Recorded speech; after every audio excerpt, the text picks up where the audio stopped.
안녕하세요. 예수로 세워지는 공동체 제6강 유기적 교회 공동체를 시작하도록 하겠습니다. 교회는 필연적으로 공동체를 이루면서 구조화가 이루어집니다. 그래서 어, 예를 들면 리더 계급이 있고 또 평신도 계급이 생겨나게 되는데요. 교회 안에 이러한 공동체 안에 구조화가 이루어지는 것이 옳은지 아니면 교회 공동체는 어떻게 이 구조화된 공동체 안에서 정말 예수로 세워지는 공동체가 돼야 되는지 함께 나누어 보도록 하겠습니다.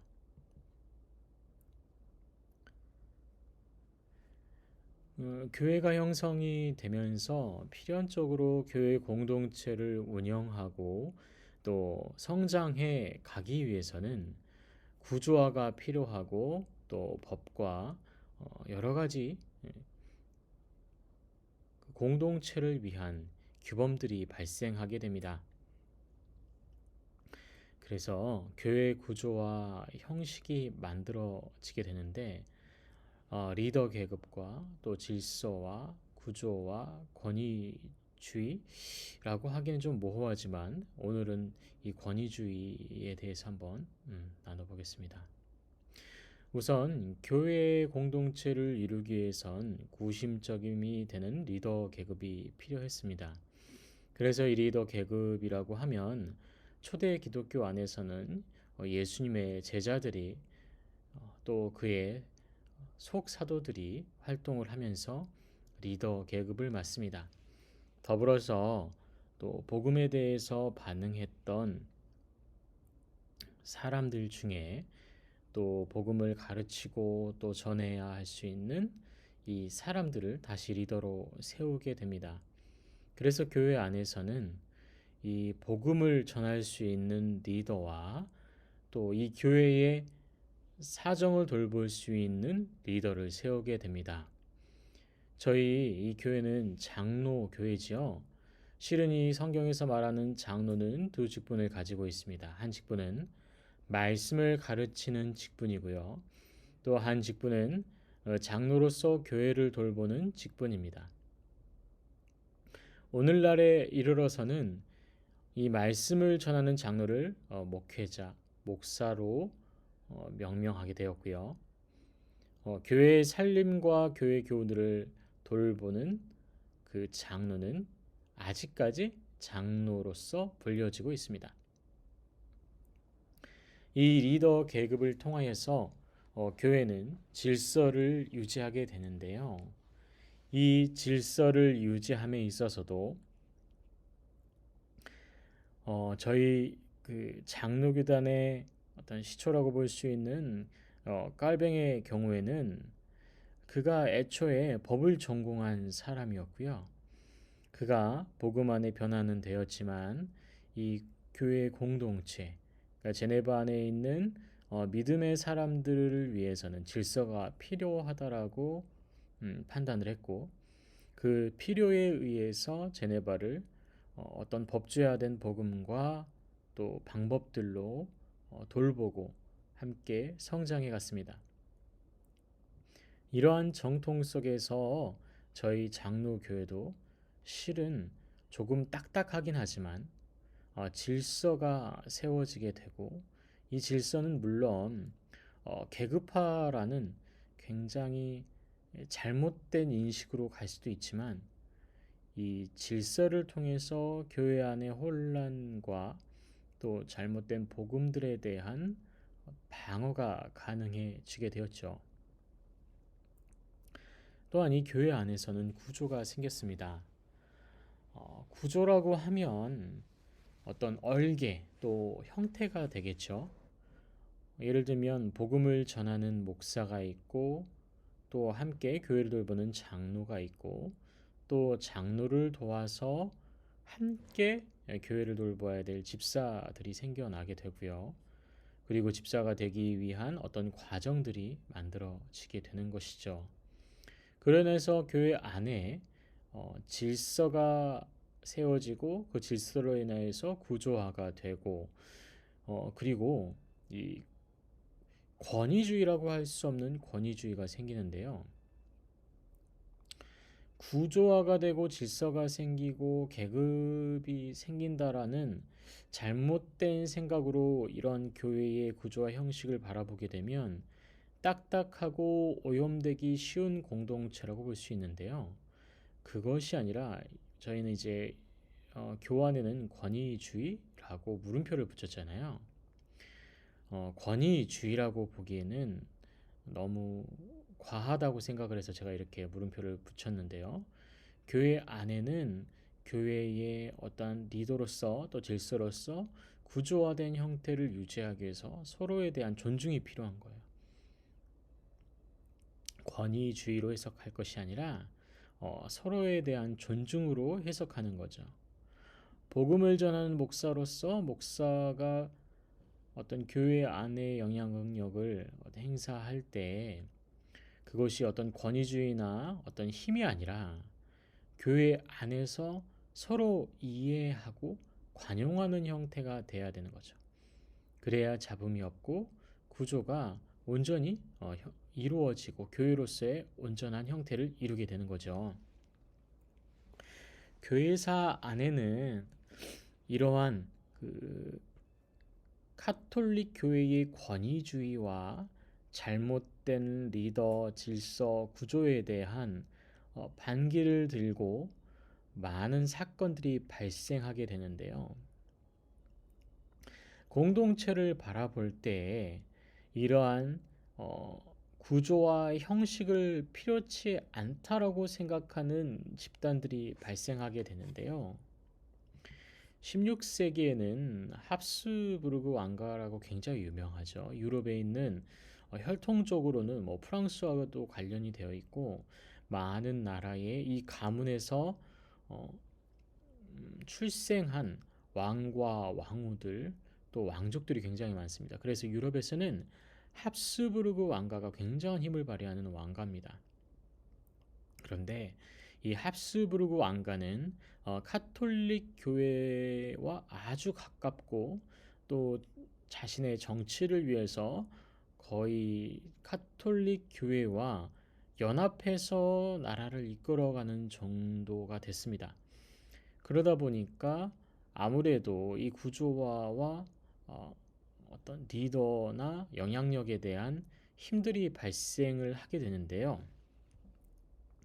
카톨릭의 문제점이라고 하면 그 안에 부패였죠. 구조, 질서, 리더 계급 모두가 복음 안에 온전치 않게 되는 상황이 되면서 부패하게 됩니다. 그 부패의 원인 또한 사람에게 있지만 이 부패를 보고 있던 신앙의 사람들, 그 사람들은 이 부패된 카톨릭과 대립을 하게 됩니다. 대신에 힘이 없기 때문에 어떻게 되죠? 예, 물론 추방되거나 사형에 처해지게 되는데요. 야곱 후터의 경우도 그렇습니다.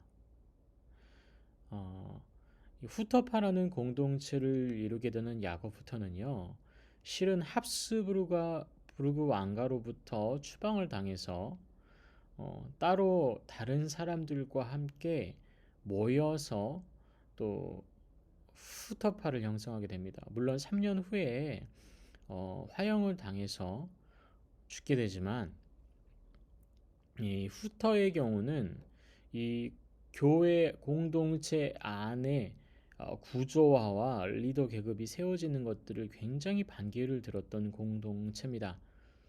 그리고 모두가 한 형제로서 또 모두가 동일한 어떤 위치를 가지는 공동체를 형성하기를 원했습니다. 이런 노력들로 인해서 지금도 이 후손들이 남아서 신앙생활을 하는데요. 지금은 러시아 북부 그쪽에 제가 이들이 좀 지내고 있는 거를 알고 있는데요. 그 많은 수는 아니지만 소수의 인원들이 남아서 아직 야곱부터의 이 정통을 지켜가는 예배 또 교회를 형성하고 있습니다. 교회가 과연 이 공동체 안의 구조와 뭐 리더와 또 어떤 형태들을 지니는 게 옳을까라는 이러한 생각들은 이미 16세기 이전부터 시작되기 시작했습니다. 그런데 이 보통 이러한 의문들을 가지는 사람들은 우리가 이런 공동체를 이루지 않고 성령의 음성과 사역에 의해서 공동체가 형성이 되고 공동체가 성장해야 된다라고 믿는 사람들이 있었습니다. 그들은 성령께서 질서와 형식을 초월토록 한다라고 생각을 했습니다. 초대 기독교에 보면은요, 성령이 임하고 그 성령의 임함으로 인해서 많은 사람들이 방언을 하고 하나님의 사역을 시작하는 것을 볼 수 있습니다. 예, 복음을 전하고 세상 가운데 나아가서 교회를 형성하고 또 그 공동체 안에서 계속해서 복음을 전하면서 또 그 교회가 성장하는 것을 볼 수가 있습니다. 그래서 때때로 이 교회 공동체 안에는 질서와 형식을 초월하는 성령의 강권적인 역사가 있어야 된다라고 믿는 사람들이 있습니다. 예, 물론 그렇죠. 성령의 역사 가운데 공동체가 이루어져야 되는 건 맞습니다. 그리고 이 질서와 형식조차 초월할 수 있는 성령의 역사가 필요하지만 이게 너무 급진적으로 나아가게 되면 이 교회 공동체 안에 어떤 질서나 구조가 필요 없구나라고 얘기하는 그런 정도까지도 나아가게 되는 거죠. 또 이 성령의 형식을 따라서 성령이 주시는 그 지혜를 통해서 이 공동체는 이루어져야 된다라고 믿는 사람들이 있었습니다. 예, 저희를 창조하신 하나님께서는 삼위일체 하나님이시죠. 성부, 성자, 성령 하나님께서 저희를 창조하셨기 때문에 창조하시면서 그 성부, 성자, 성령 하나님의 형상을 덧입도록 했습니다. 그렇기 때문에 우리에게 심어주신 하나님의 형상과 지혜가 있는데 그 지혜가 성령의 지혜를 통해서 온전하게 공동체를 이룰 수 있게 해줄 것이라고 믿는 사람들은 물론 교회 안에 공동체가 필요 없다라고 설명하기도 합니다. 또한 성령을 통한 질서와 권위를 이야기하는 그런 공동체도 있는데요. 성령을 통해서 질서와 권위를 어떻게 가져가야 할까요? 네, 그 오순절 계열의 교회들은 뭐 흔하게 저희 순복음 같은 경우는 그 성령을 받았다는 것을 이제 방언을 했다 하지 않았다로 나누는데 이제 그것 또한 조금 문제가 될 수 있어요. 예, 성령님이 임하시면 잠잠히 뭐 무조건 누구나 방언을 하는 것이 아닙니다. 성령을 받은 사람의 어떤 증거들을 가지고 뭐 리더 계급이 된다거나 또 어떤 질서들을 만드는 건 좀 위험한 형태가 되는 거예요. 물론 그것을 사람이 진행한다는 전제하에 위험할 수 있죠.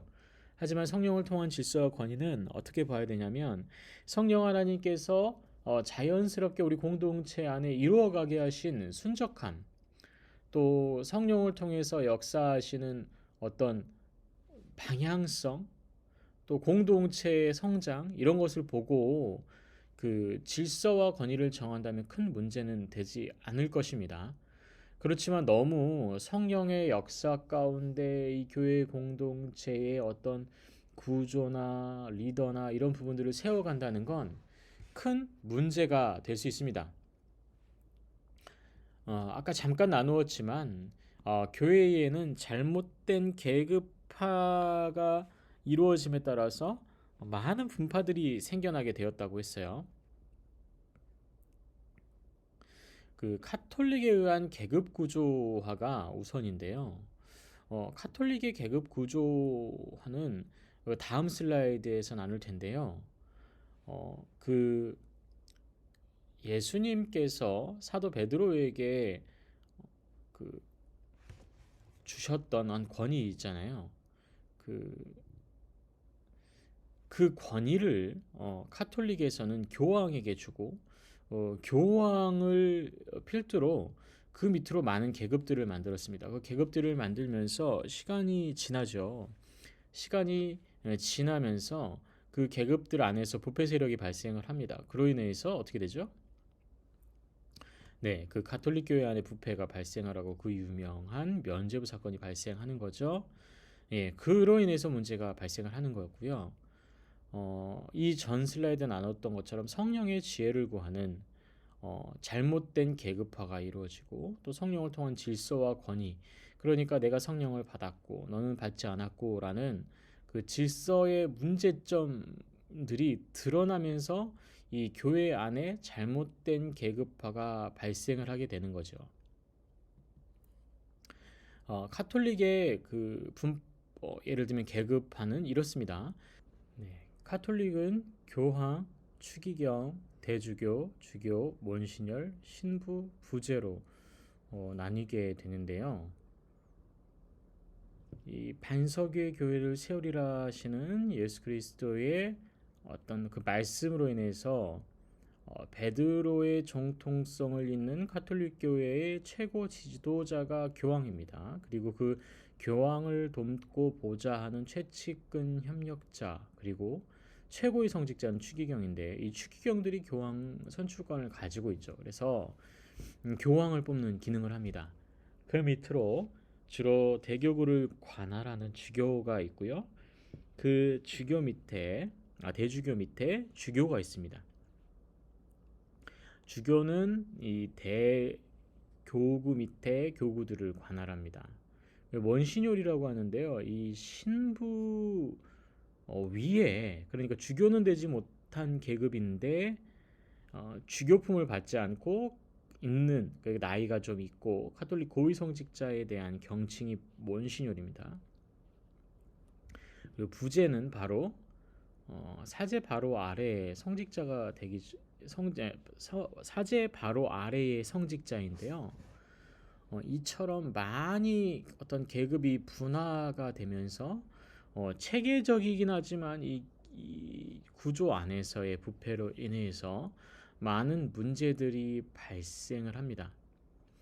물론 이 무조건 구조적인 부분뿐만 아니라 그 안에 역사적인 배경도 있습니다. 예를 들면 신학 교육을 온전하게 받지 못한 이들이 이렇게 카톨릭 교회 안에 들어가면서 문제점들이 발생을 하고 또 개인의 사유재산화를 통해서 문제가 발생하기도 하는데 이것은 뭐 기회가 있으면 나누도록 하고요. 당시의 가톨릭 교회 안에서는 이 구조화 때문에 문제가 발생을 합니다. 이 가톨릭 교회는요, 풀어서 말하면은 보편적 교회입니다. 보편적 교회가 뭐냐면 이 모든 교회의 그 교회라는 겁니다.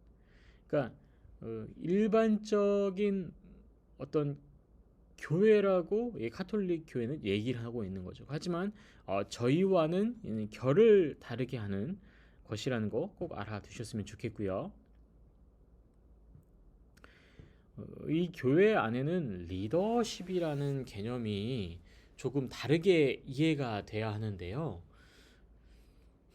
교회 안에 리더십이라고 하면 누가 있을까요? 예, 바로 목회자들이 있죠. 그리고 그 목회자들과 함께 교회를 돌보고 또 함께하는 또 장로 또 집사들이 있습니다. 하지만 그 교회 안의 리더십과 어떤 세상의 리더십은 결을 좀 다르게 합니다. 그래서 교회 안의 리더십은요, 사실 종의 도예요. 종의 도가 뭐냐면 바로 종의 길인 것이죠. 종이라고 하면은 자신의 기득권이나 특권을 가지지 않고 어떻게 하죠? 네, 섬기는 사람입니다. 섬긴다는 것은 자신을 버려두고 온전히 하나님 안에서 누군가를 돕고 세워간다는 것이죠. 교회 공동체의 주인은 목사가 아닙니다. 또 성도가 아니고요. 바로 교회 공동체의 주인은 예수 그리스도이십니다. 물론 재화를 통해서 교회를 설립하고 또 그 안에 교직원과 또 공동체를 이루면서 많은 재화가 필요하지만 그 재화를 관리하는 측이 리더가 아니고요. 또 이 재화를 제공하는 측도 리더가 아닙니다. 이 교회를 이루고 또 설립하고 또 만들게 하시는 분은 예수 그리스도이신데 바로 예수님께서 이 모든 것들을 이루어 가시기 때문인 거죠. 초기 기독교의 목사의 위치는요, 실은 복음을 전파하고 많은 이들과 함께 살아가는 사람이었습니다. 예를 들면 재산이 있건 없건 병이 들었건 병이 들지 않았건 모두와 함께 복음을 전파하고 아주 동등한 위치에서 살아가는 사람이 바로 기독교 초대 기독교의 목사의 위치였습니다. 뭐 좋은 옷, 좋은 자동차, 뭐 예를 들면 좋은 생활의 수준이 아니라요. 어, 목사의 위치는 다른 이들과 동등하면서 오히려 더 그들을 섬기는 위치였다는 것을 저희가 알아야 되는데요. 이 기독교 정신이 점점 사라지면서 어떻게 되냐면 마치 기업화되는 것 같습니다. 그래서 더 좋은 건물, 더 퀄리티 있는 어떤 그 행사들, 예배들, 또 더 어떤 재화를 많이 가진 사람들의 유입을 바라고 또 그 교회들이 그렇게 해서 성장해 가고 있는데요. 기독교에서 말하는 이 리더 또 기독교에서 말하는 예수 공동체와는 점점 더 멀어져 가고 있는 것이 현실의 교회들의 모습입니다. 에베소서 4장 11절에서 12절에 보면은 이렇습니다. 그가 어떤 사람은 사도로 어떤 사람은 선지자로 어떤 사람은 복음 전하는 자로 어떤 사람은 목사와 교사로 삼으셨으니 이는 성도를 온전하게 하여 봉사의 일을 하게 하며 그리스도의 몸을 세우려 하심이라라고 기록하고 있습니다. 무슨 이야기죠? 예, 바로 모두 그리스도의 몸을 세우게 하심으로 각자 맡은 달란트대로 저희를 불렀다는 거죠. 그리고 그 일에 맞추어서 일을 하는데 모두가 어떻게 해요? 예, 자신이 리더, 자신이 기득권 이런 부분을 내세우는 것이 아니라는 것이죠. 모두 그리스도의 몸된 교회를 세우게 하려 하심으로 우리를 불렀기 때문에 우리는 모두 동등한 위치에서 이처럼 살아가야 된다는 것을 말씀드리고 싶습니다. 하늘나라에서 누가 더 훌륭할까요?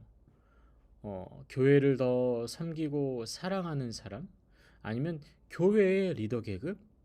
교회를 부유하게 했던 사람? 누가 하늘나라에서 더 훌륭할까요?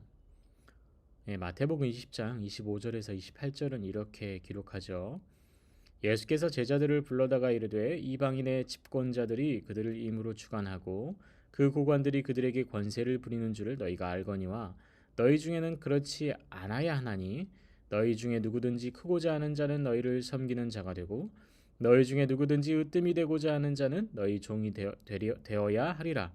인자가 온 것은 섬김을 받으려 함이 아니라 도리어 섬기려 하고 자기 목숨을 많은 사람의 대속물로 주려 함이니라라고 기록합니다.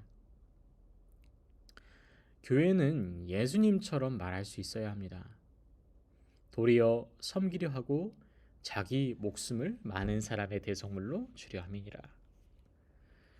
교회의 구조화는 필연적으로 이루어질 수밖에 없었습니다. 그런데 그 구조화가 오히려 예수님의 몸된 교회를 망가뜨려서는 안 되겠죠. 누가 리더고 누가 섬기는 자고 누가 일하는 자고 누가 재화를 가져다 주는 자다라고 정의하기보다 모두가 하나님의 몸된 교회를 섬기는데 모두가 자기 목숨을 많은 사람의 대속물로 주려 함이니라라는 예수님의 말씀처럼 섬겨야 한다는 겁니다.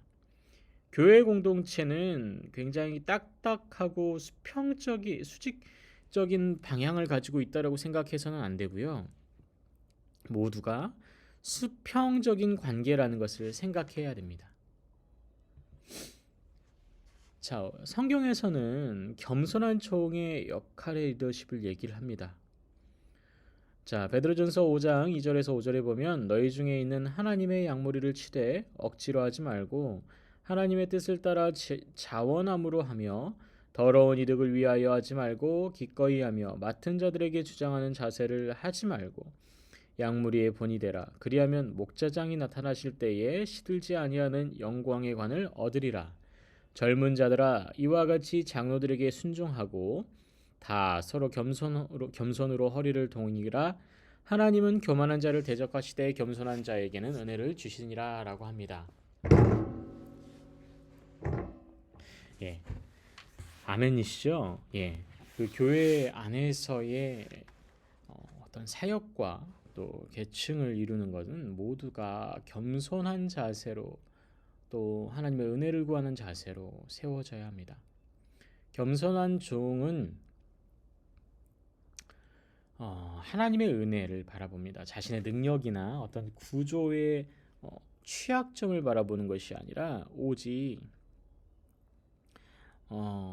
겸손으로 허리를 동이고 하나님이 주시는 은혜를 바라볼 수 있는 그 자들이 바로 리더로서 세워질 수 있는 것이죠. 교회 안의 리더 계층은요, 오히려 더 헌신하고 더 고개를 조아리고 더 사람을 사랑하고 섬길 수 있는 사람들이어야 합니다. 특별히 교회 안에서는 리더가 어떠한 중심에 서고 또 단일된 힘을 갖는 그런 공동체가 아닙니다. 우선 이 리더십은 공유가 돼야 되는데요. 이 공유가 된다는 것은 수직적인 관계가 아니고 수평적인 관계 안에서의 이야기를 하는 겁니다. 하나님의 나라를 세워가기 위해서는 이 리더십이 공유가 돼야 되는데요. 한 사람의 리더십으로 세워져서는 안 됩니다. 어떤 사람의 능력이나 재화나 어떤 사람이 가지고 있는 특별한 달란트로 인해서 그 리더십을 갖추게 되고 또 그 사람이 영향력을 가지는 건 문제가 됩니다. 그리고 리더십은 공유되어야 하는데요. 이 공유라는 것은 모든 성도들이 자신이 가진 달란트를 환영하고 또 그 달란트를 통해서 이 교회를 세워가야 된다는 것이죠. 그리고 또 성령님이 주시는 또 은사를 따라서 이 은사라는 것은 특별히 훈련되고 갖추어지는 것들도 있는데요. 예를 들면 행정에 탁월한 사람, 아니면 사람을 돌보는 것에 탁월한 사람, 어떤 사람은 그 재화를 운용하는 것에 탁월한 사람들이 있죠. 이 모든 사람들이 성령이 주시는 은사를 따라서 그렇게 해야 된다는 것. 그리고 영적인 기표와 감수성이 있어야 된다라고 하는데, 영적인 깊이는 무엇으로부터 발생할까요? 예, 바로 하나님과의 교제인데요. 그것은 바로 나의 신앙적인 형태, 기도, 말씀, 또 예전, 또 예배에 있어서 깊은 이해와 또 그 안에서 이루어진 하나님과 교제가 필요한 것이죠. 또한 그것을 이해하고 또 느낄 수 있는 감수성이 필요한데요. 이 감수성이라고 하면 어떻습니까? 다른 사람을 이해할 수 있는 어떤 그 마음의 공간이라고 할 수 있는데,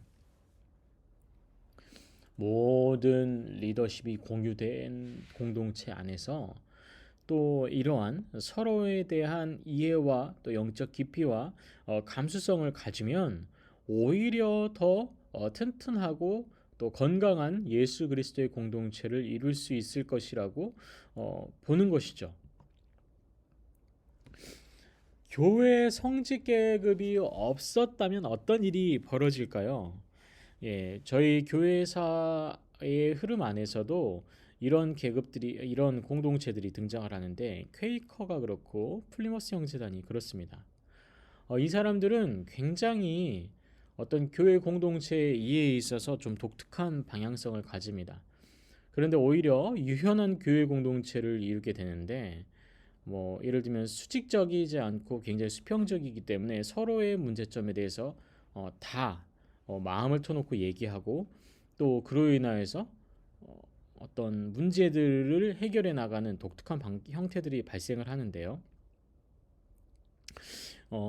이런 사람들의 또 특징이 뭐냐면 바로 그 정부로부터 또는 기득권층으로부터 많은 박해를 발생을 하는데, 그 박해를 당하면서 그 박해를 뚫고 나가는 경우가 있어요. 예수 찌팅이라고 혹시 들어보신 적 있나요? 중국에서 일어났던 어떤 신앙 운동인데요. 이 또한 어떤 구심점이 생겨서 생겨난 것이 아니고요. 모두가 이 필요를 느끼고 많은 사람들이 동시다발적으로 일으켰던 신앙운동입니다. 물론 제세례파 운동도 마찬가지입니다. 카톨릭의 법제화된 세례를 뛰어넘고 그리고 신앙을 고백함에 있어서 이 세례의 중요성을 강조하면서 동시다발적으로 어떤 리더 계급이 생긴 것이 아니라 다양한 사람들의 계층 속에서 동시다발적으로 발생한 것이 제세례파입니다. 이 또한 무슨 리더라고 할 수 있는 사람들이 별로 없어요. 예, 이 퀘이커 같은 경우는요, 조지 폭스를 통해서 이게 설립이 됐습니다. 이 퀘이커 예배의 특징은 침묵이에요. 그리고 퀘이커는 각자 침묵을 통해 내면의 빛을 볼 수 있도록 하는데 장소가 뭐 교회당이 특별히 있는 것도 아니고요. 공간적 제약도 받지 않고요. 뭐 예배를 이끌어가는 별도의 성직자나 목사를 두지 않아요. 그러니까 자연스럽게 공동체 안에 성령의 이끄심 가운데 뭐 이루어진다라고 하는데요. 제가 터키에 갔을 때 터키 교회가 이런 형태를 조금 띠긴 하더라고요. 물론 담임 목사님이 있고 또 그 안에 막 장로님도 세워지고 또 평신도들도 있는데 어떤 예배가 이루어지거나 기도가 있을 때요. 그 은혜를 부어주심에 따라서 일어나서 막 기도하고 나누고 하는 경우도 있어. 예를 들면 담임 목사님 설교를 했는데 설교를 장로님이 듣고 뭐 이거 은혜가 됐습니다라고 이제 일어나서 얘기를 하고 또 다른 사람 또 일어나서 얘기를 하고 이런 형태가 되더라고요. 이 퀘이커 같은 경우도 특별한 성직자 리더 계급이 없어요. 물론 이 퀘이커도 압제를 당해서 도피를 해서 정착한 형태이기도 합니다. 또 이 플리머스 형제단이 굉장히 유명한데 이 플리머스 형제단 같은 경우는 신학을 전공하는 전문 계급, 뭐 의사들, 뭐 어떤 특정한 계급의 사람들이 여럿이 모여서 이 플리머스 형제단이 시작이 되었는데 예를 들면 그런 겁니다. 예수 안에 거듭난 사람들이 하나님께 은사를 받고 또 성령님의 인도하심으로 세워지고 운영됩니다.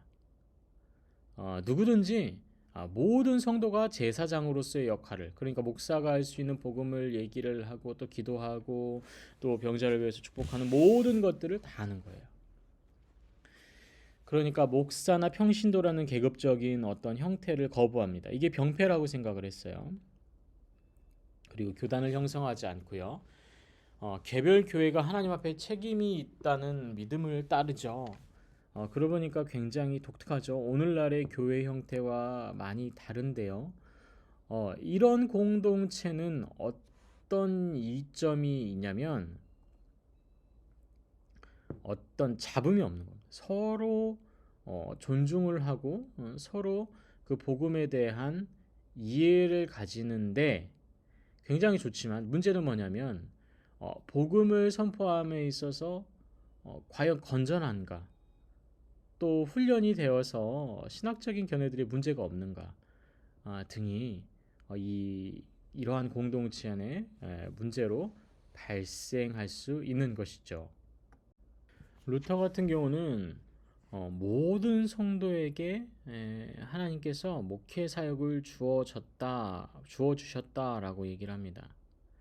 모든 그리스도인들은 진실로 사제이며 직임에 따른 구분도 없다. 세례를 받은 모든 사람은 감독이나 주교, 사제로서 봉헌되었음을 주장한다라고 하거든요. 루터의 이해는요, 만인 제사장 그 개념을 얘기를 하는 겁니다. 예수 그리스도께서 그 몸을 십자가에서 찢으시면서 사건이 하나 벌어지는데 성전의 휘장이 찢어지죠. 그 성전의 휘장이 찢어졌다는 것은 모든 믿는 자들, 구원받은 자들이 하나님 앞에 살아가고 하나님과 교제할 수 있게 되었다는 겁니다. 그것이 바로 그 제사장이 하던 역할을 대신할 수 있게 되었다는 것이죠. 그와 동시에 제사장이 이루었던 예배와 예전과 복음의 자유가 모두에게 주어졌다는 것입니다.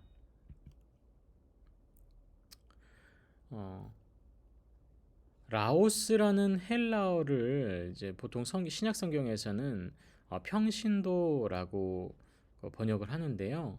이것은 하나님의 모든 백성들을 얘기를 하고 있어요.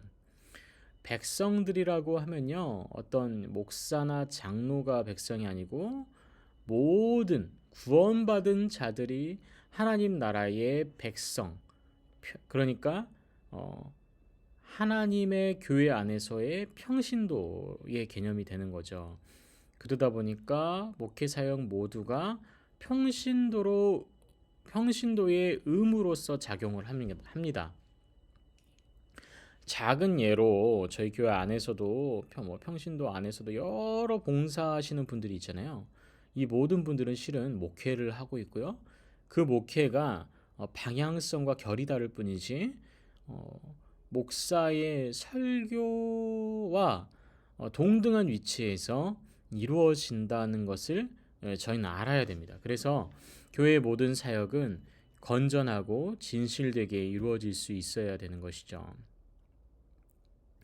하나님께서는 이 모든 믿는 성도들을 부르시고 리더로 세우십니다. 고린도전서 7장 17절에서 28절의 말씀은 이렇죠. 오직 주께서 각 사람에게 나눠주신 대로 하나님이 각 사람을 부르신 그대로 행하라. 내가 모든 교회에서 이와 같이 명하노라. 할례자로서 부르심을 받은 자가 있느냐? 무할례자가 되지 말며 무할례자로 부르심을 받은 자가 있느냐? 할례를 받지 말라. 할례 받는 것도 아무것도 아니요 할례 받지 아니하는 것도 아무것도 아니로되 오직 하나님의 계명을 지킬 따름이니라. 각 사람은 부르심을 받은 그 부르심 그대로 지내라. 내가 종으로 있을 때에 부르심을 받았느냐? 염려하지 말라. 그러나 내가 자유롭게 될 수 있거든 그것을 이용하라. 주 안에서 부르심을 받은 자는 종이라도 주께 속한 자유인이요 또 그와 같이 자유인으로 있을 때에 부르심을 받은 자는 그리스도의 종이니라. 너희는 값으로 사신 것이니 사람들의 종이 되지 말라. 형제들아 너희는 각각 부르심을 받은 그대로 하나님께 함께 거하라라고 기록합니다. 주님 안에 속한 자유인이요 또 그와 같이 자유인으로 있을 때 부르심을 받은 자는 그리스도의 종이니라. 너희는 값으로 사신 것이니 사람들의 종이 되지 말라. 형제들아 너희는 각각 부르심을 받은 그대로 하나님께 거하라라고 얘기하죠. 예, 모두 하나님의 그 구원 예수 그리스도의 대속으로 인하여서 또 모두가 교회의 리더로서 교회를 섬기는 자로서 부르심을 받았기 때문에 공동체 안에서도 온전하게 세워져야 되는 것이죠. 저희는 이 리더십 또 구조에 대해서 굉장히 분별력을 가지고 있어야 합니다. 특별히 리더 계급에 있는 사람은 네 가지 기준이 있어요. 그게 뭐냐면 자신의 능력을 남용하지 말아야 합니다. 자신의 능력을 남용한다는 것은 자기가 가지고 있는 어떤 계급적인 힘과 위상 또는 자신이 가지고 있는 능력 또 가지고 있는 지식 등을 통해서 그 이상의 것을 계속 발휘해서 다른 사람을 어렵게 하는 그 일들을 남용하지 말라는 겁니다. 특별히 리더 계급이 되면 처리하고 해야 될 일들이 많이 발생을 하는데요. 그 부분들이 오히려 부족함으로 남고 또 함께 문제를 해결해 나갈 수 있는 어떤 여백으로 남아야 되는데 리더들은 그것을 못 참죠. 그래서 자신이 그 능력을 발휘하려고 합니다. 근데 이것은 자신의 능력을 남용하는 형태가 되는 거죠. 또 리더십이라고 하면 성도를 세우는데 사용해야 됩니다. 세상의 리더십은요 이렇습니다. 그 사람의 어떤 특징적인 것이나 개성을 가지고 있는 그 능력치를 최대한 끌어낼 수 있도록 돕는 것이 세상의 리더십인데요. 저희 교회 안에의 온전한 리더십이 뭐냐면 성도를 세워가는 데 사용하는 겁니다. 그 성도가 가지고 있는 어떤 영적인 부분 또는 가지고 있는 생활의 반경이나 환경 또 그가 가지고 있는 달란트를 통해서 교회 공동체를 세우고 성장시킬 수 있도록 도와야 하는 거죠. 그리고 세상이 규정하는 기준을 뛰어넘을 수 있어야 됩니다. 학업, 학력, 세상 속에서 지위, 뭐 이런 것들을 다 뛰어넘어서 그가 가지고 있는 온전한 본질을 볼 수 있어야 되고 그 본질을 통해서 세상의 기준을 뛰어넘을 수 있어야 되는 거죠. 또한 그 사람이 가지고 있는 인식을 그러니까 그 은사를 인식할 수 있어야 되는데요. 리더 또한 자신이 그 자신의 은사를 볼 수 있어야 되고요. 또 상대방의 은사를 볼 수 있어야 돼요. 그래야 교회 안에서의 공동체를 세워감에 있어서 더욱더 득이 되는 그 일들을 해 나갈 수 있게 되는 것이죠. 교회 공동체는 굉장히 복잡합니다. 그리고 유동적입니다. 한국 교회는 어떻게 보면 장로 교회라는 어, 그 교단과 상당히 잘 맞는 문화적인 배경을 가지고 있습니다. 아, 예전부터 이 조선 시대 이전부터 실은 이 대한민국의 시초가 되는 국가들 모두가 다 계급화된 또 그 구조화된 형태를 굉장히 좋아했어요. 그래서 뭐 양반 계급도 있고 뭐 평민 계급도 있고 뭐 여러 가지 계급들이 있었죠. 그 안에서 장로교단이 들어오다 보니까 그런 이해로 장로교단을 인식하게 되었는데요. 오늘 이 장로교회는 그런 형태로 이해하는 것이 아닙니다. 정말 성부, 성자, 성령 하나님께서 그 몸된 교회를 저에게 허락하셨고 그 교회 안에서 많은 사람들이 구조화되고 계층을 이루지만 모두가 수직적인 형태가 아니고 수평적인 형태 안에서 형제 자매로서 그들의 모든 은사와 또 특성들을 사용할 수 있도록 세워주신 이 교회가 바로 장로교회입니다. 때문에 어떤 구조와 이런 것들이 우선이 되는 것이 아니라 어떻게 하면 서로를 세워주고 어떻게 하면 서로에 맞는 교회를 세울 수 있는 은사들을 가지고 그것들을 활용할 것인지에 대한 고민이 필요한 것이고 이러한 고민이 이루어질 때 정말 진정한 건강한 예수 공동체가 이루어지고 예수의 교회 또 예수님이 일하시는 성령이 함께 하시는 놀라운 교회를 이루어가고 공동체를 이룰 것이라는 거 꼭 기억하고 이번 강의를 마치도록 하겠습니다. 감사합니다.